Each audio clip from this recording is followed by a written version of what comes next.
Hello. Hello. एक बार आवाज़ check कर लीजिए तब शुरू।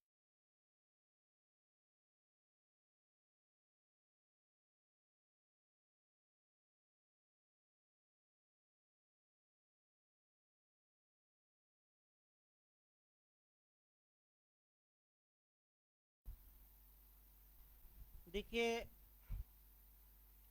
ये एविडेंस और जूरिस्प्रूडेंस के क्लास के बीच में 15 मिनट का ब्रेक रहता है।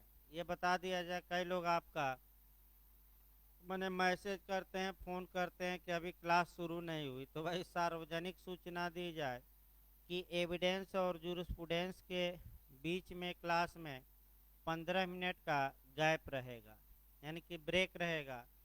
लिंक भेज दिया जाता है पहले, क्योंकि कई लोग शेयर भी करते हैं, जुड़ने में भी समय लगता है, तो 5-7 मिनट पहले ही लिंक भेज दिया जाता है। आइए जूरिस्प्रूडेंस को हम आगे बढ़ाते हैं। और जूरिस्प्रूडेंस में हम आपका फिर एक बार दोहरा दें, सर समनर हेनरी मेन के बारे में बताया जा रहा था। ये आपका सेवनी से एक कदम आगे माने जाते हैं। ब्रिटिश ऐतिहासिक विचारधारा या इंग्लिश हिस्टोरिकल स्कूल के फादर माने जाते हैं। इन्होंने समाज में विधि के विकास का कंपैरेटिव स्टडी किया, तुलनात्मक अध्ययन किया।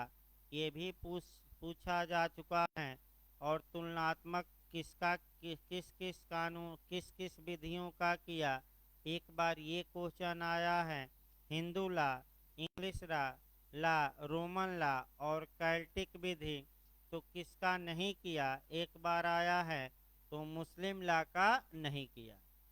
तत्पश्चात आपका इन्होंने ये देखा कि प्रत्येक समाज में एक सामान्यीकरण, एक समानता पाई जाती है। और समाज को इन्होंने दो वर्गों में बांटा, एक स्टैटिक यानी कि आदिम या प्राचीन, और दूसरा प्रोग्रेसिव या विकासशील या प्रगतिशील।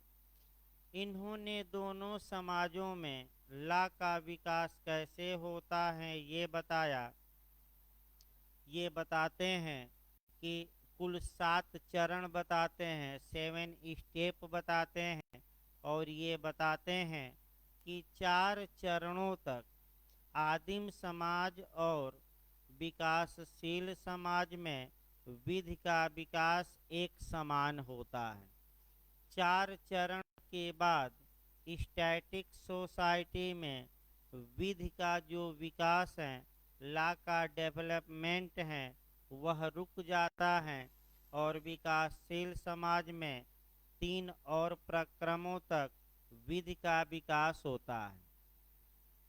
अब पिछली बार यूपीजे में इनका जो चारों चरण था शुरुआती दौर में, वहीं क्रम मिलाने के लिए आ गया। तो कल बताया गया था, फिर हम दोहरा दें। पहला चरण ईश्वरीय इच्छा या ईश्वर द्वारा व्यक्त वाक्य यानी कि थेमिस्ट होता है, यानी कि ईश्वरीय इच्छा से भी शासित होती है। दूसरा चरण क्या है, वह प्रथा बन जाती है। तीसरा चरण क्या है, विधि का ज्ञान धर्माचार्यों द्वारा या पुरोहितों द्वारा। और चौथा चरण क्या है, कोडिफिकेशन या संहिताकरण। यहाँ तक हम बता चुके थे, इसके आगे हमें बढ़ना है। फिर सर हेनरी मेन ये कहते हैं कि इन 4 चरणों तक दोनों समाजों में विधि का विकास समान रूप से होता है, लेकिन 4 चरण पर स्टैटिक सोसाइटी का में विधि का विकास रुक जाता है, लेकिन विकासशील समाज में विधि का विकास होता है और आगे बढ़ता है और 3 चरणों तक जाता है। तीनों चरण का क्रम याद रखना है। पहला चरण है आपका मिथक। मिथक यानी कि झूठ, झूठ यानी कि फाल्स, झूठ, दूसरा इक्विटी या साम्या और तीसरा विधायन। आइए पहले मिथक देखा जाए। मिथक में क्या होता है आपका ये देखना है। यानी कि विकासशील समाज में आपका पांचवा चरण फिक्शन या मिथक का होता है, फाल्स का होता है, और कानून कुछ झूठी बातों का सहारा लेकर आगे बढ़ता है। वास्तव में विधि का शब्द वही रहता है, लेकिन जो ला का मीनिंग है वह बदल जाता है। यानी कि इसका मतलब ये हुआ कि कानून के शब्द तो वही रहते हैं, लेकिन उसका अर्थ बदल जाता है। अब ये है कि यानी कि मिथक करता क्या है, तो मिथक जो है वह विधिक परिवर्तन को वस्त्रावृत कर देता है। यानी कि विधिक परिवर्तन दिखाई न दे, उसके ऊपर क्या लपेट देता है, कपड़ा। जैसे आप लोगों का शरीर दिखाई न दे इसलिए आप लोग कपड़ा पहन लेते हैं, उसी प्रकार झूठी बातों को ढकने के लिए क्या पहना दिया जाता है, उसके ऊपर लिपापोती कर दिया जाता है। यानी कि रंगा सियार सियार है, लेकिन जब कोई सियार शेर की खाल पहन लेता है तो दुनिया उसे क्या मानती है, शेर, लेकिन वास्तव में वह होता क्या है, सियार। अब आपका 4-5 उदाहरण ऐसे देखने हैं अच्छे से, फाल्स या मिथक के। देखिए पहला उदाहरण इंग्लैंड का हम उठाते हैं, जहां ये कहावत कही जाती है कि राजा मर गया और राजा चिराय हो। यानी कि the king is dead, long live the king. इसका मतलब ये हुआ, अगर हम सामान्य अर्थों में इसका मतलब देखें तो आप ये कहेंगे कि इंग्लैंड वाले पागल हो गए हैं, आईपीसी के सेक्शन 84 वाले हो गए हैं, क्योंकि जब राजा मर गया तो लंबे समय तक कहाँ जिएगा। लेकिन इसका भावार्थ निकालना है, यानी कि शब्द वही हैं लेकिन अर्थ मिथक में क्या हुआ, बदल गया।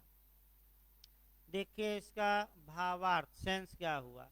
इसका सेंस ये हुआ, राजा मर गया। पहले वाक्य पर आइए, राजा मर गया, इसका मतलब ये हुआ कि जो उसका पार्थिव शरीर था वह डेड हो गया।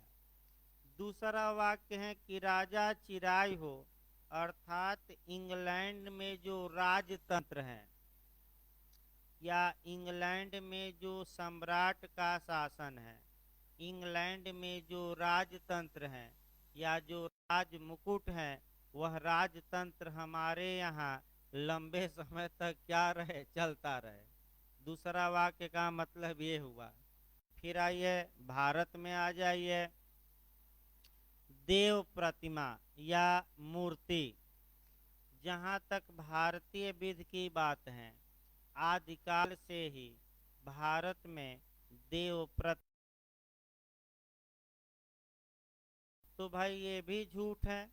जब देव प्रतिमा न तो खा सकती हैं, न पी सकती हैं, न सांस ले सकती हैं, न बोल सकती हैं, न चल सकती हैं इत्यादि, तो जबरदस्ती इसे व्यक्ति या पर्सन क्यों माना जाए। लेकिन कल्पना के आधार पर, झूठ के ही आधार पर आपका देव प्रतिमा को क्या मान लिया गया है, व्यक्ति। व्यक्ति का मतलब ये हुआ कि देव प्रतिमा अपने नाम से वाद दायर कर सकती हैं, सूट फाइल कर सकती हैं, और आप देव प्रतिमा के विरुद्ध या अगेंस्ट में भी वाद दायर कर सकते हैं।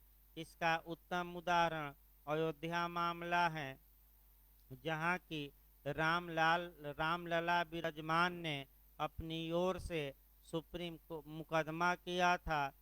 किसकी ओर से हुआ था मुकदमा, रामलला विराजमान, देव प्रतिमा। अगला आप देख सकते हैं कारपोरेशन, सबसे अच्छा उदाहरण ये भी है, निगम। या कंपनी। देखिए 1897 में हमें जाना पड़ेगा। 1897 ईस्वी में एक केस आया जो पूछा भी गया यूपीजे में, सालोमन बनाम Salomon and company, Salomon versus Salomon and company. इसमें एक ही कुनबे यानी कि फैमिली या परिवार के 7 लोग थे, 7 व्यक्ति थे। सातों लोगों ने मिलकर एक कंपनी बनाई। कंपनी में 20% पूंजी अपनी लगाई और 80% शेयर जारी करके उधार लिए। जूता की कंपनी थी, कंपनी ध्वस्त हो गई तो ये लोग क्या किए कि सारा पैसा रख लिए और जो 80% शेयर होल्डर थे वह कोर्ट में गए और कोर्ट में जाकर कहे कि हजूर सालोमन से हमारा पैसा दिलवाया जाए। और सालोमन कह रहा था कि मैं अलग व्यक्तित्व रखता हूँ, पर्सनालिटी, कंपनी अलग व्यक्तित्व रखती है। हाँ, ये लोग हमको पैसा न देकर किसको दिए, कंपनी को, तो जाकर कंपनी से पैसा वसूलें।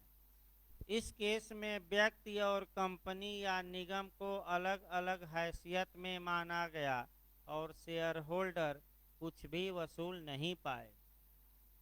फ्रॉड होता रहा इंग्लैंड में।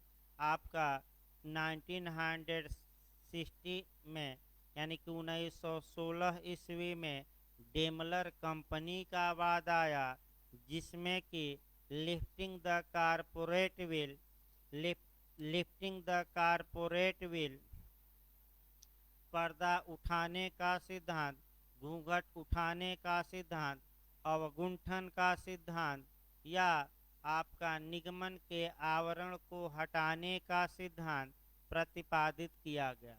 इंग्लिश वर्जन एक ही है, लिफ्टिंग द कारपोरेट बिल। और ये न्यायालय ने कहा कि कुछ दशाओं में कंपनी के पीछे कार्य करने वाले व्यक्तियों को जिम्मेदार ठहराया जाएगा और उनको दंडित भी किया जाएगा। इसी सिद्धांत पर आपको एक सामाजिक भी देखना है, मी टू यानी कि आइए बहुत चर्चा में रहा है आपका मी टू का मतलब ये होता हिंदी में मुझे भी। पर्दा देखिए भाई ये पर्दा है। अब आइए पर्दा के आगे क्या है और पर्दे के पीछे क्या है देखा जाए। पर्दा आपका गिरा हुआ है, पर्दे के आगे सिनेमा के एक्टर या आते हैं और बहुत लच्छेदार बातें बताते हैं, जनता उनका अनुसरण भी करती है। लेकिन पर्दे के पीछे क्या है, तो पर्दे के पीछे वह जाते हैं और हीरोइनों को छेड़ते हैं, कलाकारों को छेड़ते हैं। और आलोकनाथ से लेकर तमाम ऐसी बातें आई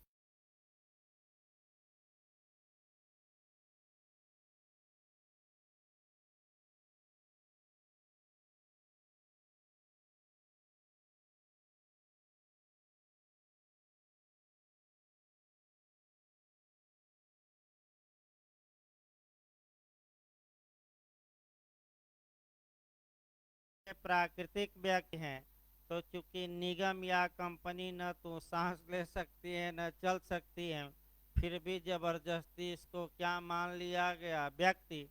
लेकिन लिफ्टिंग द कारपोरेट बिल का मतलब कि अगर कंपनी के नाम पर ये लोग धोखाधड़ी करते हैं पीछे वाले पर्दे के, तो कुछ दशाओं में पीछे वाले लोग भी जिम्मेदार होंगे। सबसे उत्तम उदाहरण वर्तमान में राज कुंद्रा और शिल्पा शेट्टी का देख सकते हैं। ये लोग आपका पर्दे के आगे आते हैं और बहुत लच्छेदार और अच्छी फिल्में बनाते हैं, लेकिन पर्दे के पीछे क्या है तो देख ही रहे हैं आपका नई नई लड़कियों को ये लोग बहकाते थे, बहकाकर अश्लील वीडियो बनवाते थे और भारत में न बेचकर विदेशों में बेचते थे और पकड़े गए। यानी कि पर्दे के आगे तो बहुत अच्छे दिखाई देते हैं, लेकिन वास्तविकता इनकी ये है कि ये बहुत क्या है, खराब। इसी को एविडेंस में भी जोड़ सकते हैं। पूछा जाता है चरित्र और सील में क्या अंतर है, तो सील मतलब कि वही जानता है और चरित्र मतलब पूरी दुनिया। तो दुनिया जब जान गई तो चरित्र है, और सील मतलब कि वही जानता है, दूसरा कोई नहीं जानता। या फिक्शन यानी कि झूठ का सहारा लेकर पांचवें चरण में विकासशील समाज में विधि क्या होती है, आगे बढ़ती हैं। अगला देखिए, जो छठवां चरण होता है वह इक्विटी का होता है, साम्य का होता है। अब जब भी साम्य पढ़िए, इक्विटी पढ़िए, तो इक्विटी या साम्य के लिए आपको छठवां चरण चल रहा है। इक्विटी या साम्य के लिए कौन कौन बातें पढ़नी है, हमें ये देखना है। साम्य के लिए एक तो हमें रोम में जाना पड़ेगा, रोम में आपका प्रेटर देखना पड़ेगा, प्रेटर। फिर हम इंग्लैंड में साम्य को देखेंगे, और इंग्लैंड में जो साम्य को देखेंगे वह आपका चा, चांसरी चांसरी न्यायालय देखेंगे। फिर 1873 का कानून और 1875 का कानून, और फिर भारत में आ जाएंगे कि भारत में आपका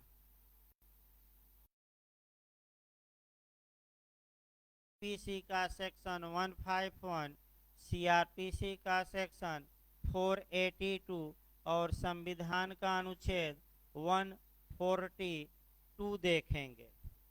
लेकिन पहले हमें देखना है कि सर हेनरी मेन इक्विटी के बारे में क्या कहते हैं। तो इक्विटी का मतलब समझिए, तब तो इनका विचार बताया जाए। इक्विटी जो शब्द है ये इंग्लिश शब्द है, जो लैटिन के इक्विटास से बना है, लैटिन के इक्विटास से। इक्विटास का मतलब होता है समतल करना या बराबर करना, यानी कि समतल करना या बराबर करना, इक्वल कर देना, अर्थात समता ही साम्य है। इक्वलिटी इज इक्विटी, यानी कि समता ही क्या है, साम्य। और चूंकि आर्टिकल 14 में इक्विलिटी का सिद्धांत समाहित है संविधान में, अतः वह शुद्ध रूप से इक्विटी पर ही अनुच्छेद 14 आपका आधारित है। साम्य का मतलब ये होता है कि बराबरी करना, अर्थात इसका मतलब साम्य कभी भी कानून का विरोध नहीं करता।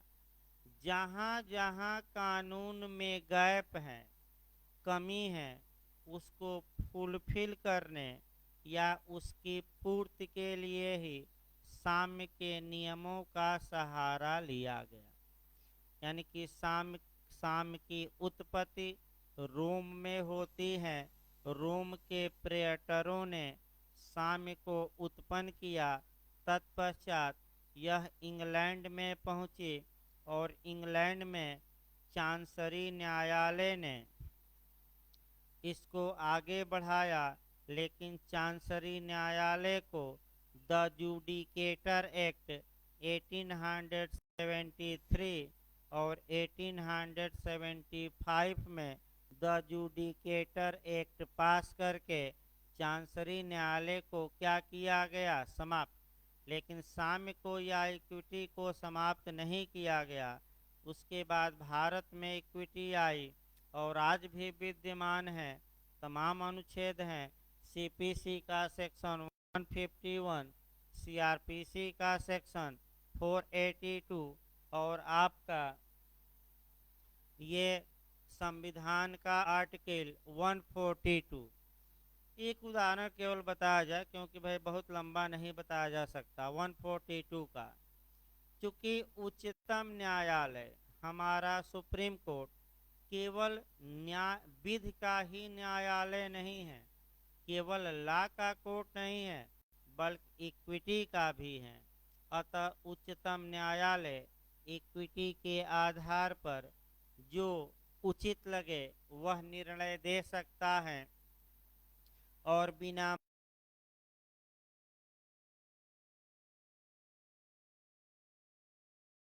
में आपने देखा कि बिना मुस्लिम पक्षकार के डिमांड के आपका इक्विटी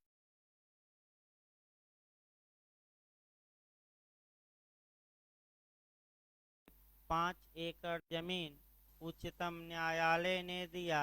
ये शुद्ध रूप से किस पर आधारित है? इक्विटी। तो इक्विटी करती क्या है? साम्य का प्रयोग विधि की कठोरता, अन्याय, विलंब और असुविधाओं को दूर करने के लिए किया जाता है। यानी कि साम्य का जो उपयोग है वह विधि में कठोरता को दूर करने, उसकी कमी को फुलफिल करने के लिए, अन्याय को क्या करने के लिए? रोकने, यानी कि न्याय की हत्या को रोकने के लिए किया जाता है। ये सर हेनरी मेन बताते हैं। इनका 7वां चरण चला जाए विकासशील समाज में, विकास का जो 7वां चरण ये बताते हैं लेजिस्लेशन, यानी कि विधायन। विकसित समाजों में विधायन तेजी से बनाया जाता है कानून, और कानून की आवश्यकता पड़ती है क्योंकि समाज तेजी से क्या करता है? विकास। भारत में ही देख लीजिए, तमाम कानून संसद बना रही है, कभी कृषि बिल, कभी ट्रिपल तलाक, कभी कोई कानून। तो जल्दी से जल्दी सुधार हो, इसलिए कानून अंत में क्या करने पड़ते हैं? तेजी से बनाने पड़ते हैं। यानी कि जहां सेवनी ने विधायन का विरोध किया कोडिफिकेशन का, लेकिन सर हेनरी मेन ये मानते हैं कि एक समय ऐसा आता है जहां की कोडिफिकेशन भी आवश्यक होता है और संसद या पार्लियामेंट द्वारा क्या बनाना? विधायन भी लास्ट टाइम में। तो इस प्रकार आपका सेवनी का जो चरण थे विधि के विकास के समाप्त हुए। अब आइए, नहीं, सर हेनरी मेन के, अब आइए सर हेनरी मेन का एक और सिद्धांत है, उस सिद्धांत पर गौर किया जाए। और वह जो सिद्धांत है स्टेटस टू कॉन्ट्रैक्ट का, यानी कि पारिस्थिति से संविदा की ओर का सिद्धांत। देखिए आपका ये सर हेनरी मेन क्या कहते हैं। वैसे प्री के लिए तो 2-3 ही क्वेश्चन याद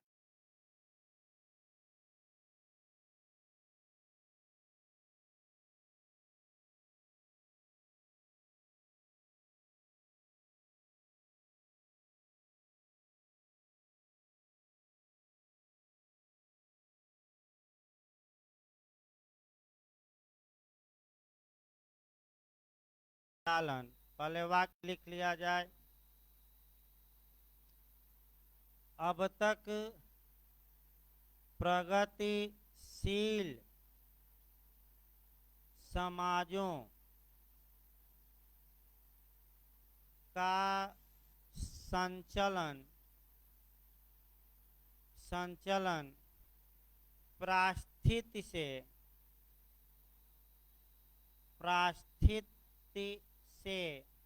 हैसियत से, स्टेटस से संविदा की ओर रहा है, संविदा की ओर रहा है। ये आपका, देखिए पानी गिर रहा है।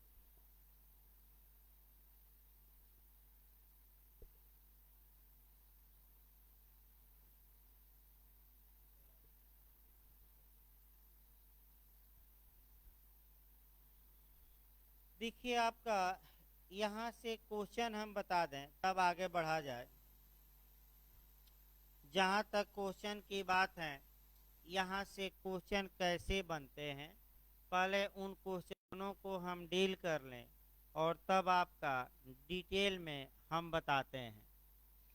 प्री का क्वेश्चन निकाल लीजिए पहले। आपका स्टेटस टू कॉन्ट्रैक्ट का सिद्धांत किसने दिया? क्या हैसियत या परिस्थिति से संविदा की ओर का सिद्धांत सर हेनरी मेन ने दिया?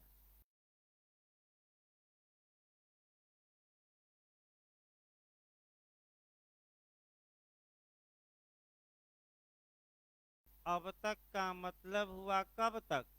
तो इसके लिए आपको देखना पड़ेगा सर हेनरी मेन ने तमाम किताबें लिखी और उनकी जो पहली पुस्तक थी, फर्स्ट बुक थी एंशियंट लॉ, प्राचीन विधि, एंशियंट लॉ, और वह उन्होंने लिखी थी 1861 में, यानी कि 1861 ईस्वी में। तो अब तक का मतलब वर्तमान समय में नहीं, बल्कि इनका जो ये सिद्धांत है वह कब तक के लिए है? 1861।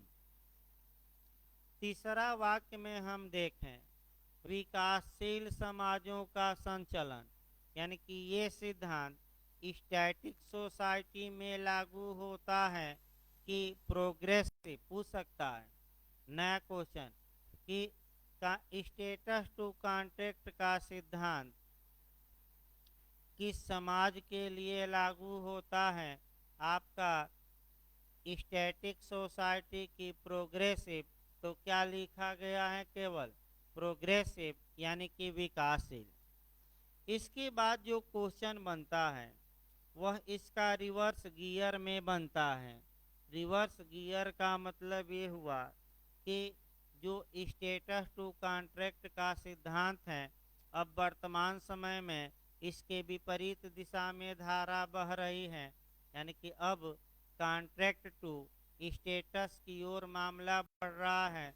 तो यहाँ भी यूपीजे में आया है कि संविदा से प्रास्थित की ओर का सिद्धांत कॉन्ट्रैक्ट टू स्टेटस किसने दिया? तो प्रोफेसर एलन ने दिया। याद रखें किसने? एलन। अब आइए आपका डिटेल में इसको देखा जाए। आपका सर हेनरी मेन चूंकि Hindu law, English law, Roman law, Celtic law इनका अध्ययन किए और इन्होंने इनके अध्ययन द्वारा एक जनरल बात पाई। सभी कानूनों में, सभी विधियों में एक जनरल बात इनको मिली। जनरल बात ये मिली कि चाहे वह सोसाइटी स्टैटिक हो या प्रोग्रेसिव हो, दोनों समाजों में प्रारंभिक अवस्था में व्यक्ति की जो विधिक दशा है, लीगल कंडीशन है, उसकी परिस्थिति या हैसियत पर, यानी कि उसके स्टेटस के अनुसार निर्धारित होती थी शुरुआती दौर में। लेकिन आपका विकसित समाजों में ये देखने को मिलता है कि धीरे धीरे जो ये स्टेटस हैं, हैसियत हैं, वो भंग होती है और व्यक्ति आपका कॉन्ट्रैक्ट की ओर बढ़ता है, यानी कि व्यक्ति स्वतंत्र हो जाता है। तो अब आइए फिर एक बार शब्द हम बता दें। अब तक का मतलब कब तक? तो 1861 तक। अब तक सबसे महत्वपूर्ण शब्द है, यानी कि ये सिद्धांत 1861 तक के लिए है। और किस किताब में इन्होंने ये सिद्धांत दिया? तो एंशियंट लॉ। अब विकासशील समाज बता ही दिया गया है। अब स्टेटस और कॉन्ट्रैक्ट को समझिए थोड़ा। स्टेटस या हैसियत में व्यक्ति स्वतंत्र नहीं रहता। वह किसी उसकी विधिक स्थिति किसी दूसरे पर निर्भर करती है, जबकि कॉन्ट्रैक्ट में व्यक्ति स्वतंत्र रहता है और वह अपनी विधिक अधिकारों का स्वयं मालिक होता है। तो आपका इसको उदाहरण द्वारा हमें देखना है। भारत में ही पहले हम उदाहरण उठाते हैं स्टेटस टू कॉन्ट्रैक्ट का, फिर रिवर्स गियर में बताया जाएगा। अगर हम भारत में देखें तो इतिहास में, पहले भारत का ही पढ़ा दिया जाए, इतिहास में तमाम ऐसे उदाहरण मिलते हैं जहाँ की आपका व्यक्ति की हैसियत स्टेटस पर निर्भर करती है। जैसे कि पहला उदाहरण आप महाभारत का देख सकते हैं। पति की यह हैसियत थी कि वह पत्नी को जुए में हार जाए, और पांडवों ने आपका द्रौपदी को जुए में पांडव हार गए, तो ऐसी दशा में यह पति की हैसियत थी। पत्नी स्वतंत्र नहीं थी, पति की इच्छाओं के क्या थी, अधीन, कि जुए में भी हार जाएगा पति। नचिकेता के पिता ने अपने पुत्र नचिकेता को यमराज को दान में दे दिया। ये पिता की हैसियत थी कि वह अपने पुत्र को क्या कर दें, दान। पिता बच्चे की स्वतंत्रता नहीं थी। फिर आपका राजा हरिश्चंद्र का उदाहरण देख सकते हैं, जहाँ की उन्होंने सत्य की रक्षा के लिए अपने को बेच दिया, पत्नी को बेच दिया, पुत्र को बेच दिया, यानी कि बेच दिए। ये उनकी पति के नाते क्या थी, हैसियत। अब सर है न, हाँ, ज्येष्ठाधिकार देखिए। ज्येष्ठाधिकार का मतलब ये हुआ कि कुछ दशाओं में ये माना जाता था कि जो परिवार का बड़ा लड़का है उसे ही कुछ संपत्तियां पाने का हक है। ये भी परिवार का बड़ा लड़का होने की हैसियत के आधार पर ये उसको हक दिया जाता था। आज भी हिंदू ला में है थोड़ा बहुत ज्येष्ठाधिकार, मठों और मंदिरों में मिल जाता है ये उदाहरण, और मुस्लिम ला में भी कुछ हद तक ये मान्य है, जहाँ की बड़ा पुत्र अपने पिता की कुरान, अंगूठी, तलवार इत्यादि का हकदार होता है। और गांव में आप देख सकते हैं, गांव में जब किसी के पिता जी एक्सपायर कर जाते हैं तो बड़े पुत्र को पूरी तरह से पगड़ी उगड़ी बांध कर क्या किया जाता है, घर की जिम्मेदारी सौंप दी जाती है कि बड़े हैं तो घर की क्या उठाइए, जिम्मेदारी। जहाँ तक भारत की बात है, अब आइए भारत में आईपीसी कैसे छोड़ दिया जाए। आईपीसी का सेक्शन 497 भी गौर करना है। 497 को थोड़ा अच्छे से देखिए। आईपीसी एडल्ट्री या जार कर्म अपराध था। जार कर्म का मतलब पति पत्नी और वो। अगर ज़्यादा जानना हो तो आप रुस्तम फिल्म देख लीजिए, जो केएम नानावटी के केस पर बनी है। रुस्तम फिल्म अक्षय कुमार ने बनाया है, यहाँ ज़्यादा बताया नहीं जा सकता। पति पत्नी और वो मतलब कौन, जार। जार क्या करता है, पति की इच्छा या सहमत के बगैर उसकी वाइफ से शारीरिक रिलेशन बनाता है। इसमें जो विक्टिम या आहत होता था वह पति होता था और पत्नी की इच्छा का कोई मतलब नहीं था। अब बार बार सुप्रीम कोर्ट में चैलेंज किया गया। सुप्रीम कोर्ट एक ही बार रट्टू तोता जैसे बताता था। आर्टिकल 15 का क्लास 3, 15 का क्लास 3, 15 का क्लास 3 और महिला को प्रोटेक्ट किया गया है, क्योंकि महिला आपका दोषी नहीं ठहराई जाती थी और पुरुष जो था, जार जो था, वह दोषी ठहराया जाता था। जार का मतलब कांटा होता है, अर्थात वह कांटा जो पति की नज़रों में बार बार चुभता रहता है। तो आपने रुस्तम फिल्म में भी देखा होगा, 3 गोली तड़ तड़ मारकर और क्या किया, इस कांटे को हमेशा के लिए हटाकर ऊपर पहुंचा दिया। तो अलग बात है आपका। देखिए आगे, अब ऐसी दशा में जोसेफ साइन एक एनआरआई था, अनिवासी भारतीय था। Joseph Shine versus Union of India के बाद में 2018 में जस्टिस दीपक मिश्रा जी ने ये कहा कि पत्नी पति की संपत्ति नहीं है, प्रॉपर्टी नहीं है। पत्नी की भी इच्छा है, वह स्वतंत्र है और पति की हैसियत पर उसकी हैसियत डिपेंड नहीं करती। अतः यह सेक्शन आपका अनकॉन्स्टिट्यूशनल घोषित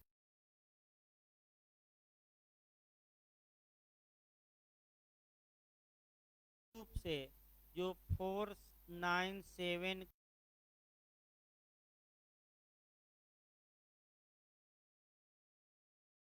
अप्लाई किया गया है कॉन्ट्रैक्ट की ओर शुद्ध रूप से। इस सिद्धांत को भारत में अप्लाई किया गया इस केस में। अगला देखा जाए, तमाम उदाहरण आप देख सकते हैं, इंग्लैंड में देख सकते हैं, अमेरिका में देख सकते हैं। कृषि दास थे, बच्चे थे, स्त्रियां थी, दास थे, आपका गुलाम थे। भारत में बंधुआ मजदूर थे, आपका बेगारी करने वाले थे, इत्यादि लोग थे जिनकी हैसियत, जिनका विधिक अधिकार हैसियत पर निर्भर करता था। लेकिन अब ये सब समाप्त हो गए हैं और इन्हें क्या कर दिया गया है, स्वतंत्र। आपका भारत में बंधुआ मजदूर, अब दास, एक आपका स्त्रियों, और 2 उदाहरण और बताया जाए स्त्री और दास पर। चाहे इंग्लैंड हो या अमेरिका, स्त्रियों को संपत्ति का हक नहीं था, आपका प्रॉपर्टी का हक नहीं था। वह पति की इच्छा पर क्या करती थी, निर्भर। लेकिन धीरे धीरे इस स्टेटस में क्या हुआ, बदलाव, और पत्नियों को क्या दिया गया, अधिकार आपका। और दासों को मुक्त किया गया। दास भी संपत्ति माने जाते थे और मुक्त करके उन्हें मानव का दर्जा दिया गया और मानव माना गया। तो इसको आगे हम बढ़ाएंगे। आपका कल जो लेक्चर चलेगा हिस्टोरिकल स्कूल को, अभी भारत में हम ऐड करेंगे, तो एक लेक्चर और आपका होगा कल का, तब जाकर हिस्टोरिकल स्कूल समाप्त होगा, लास्ट लेक्चर रखा जाएगा। धन्यवाद।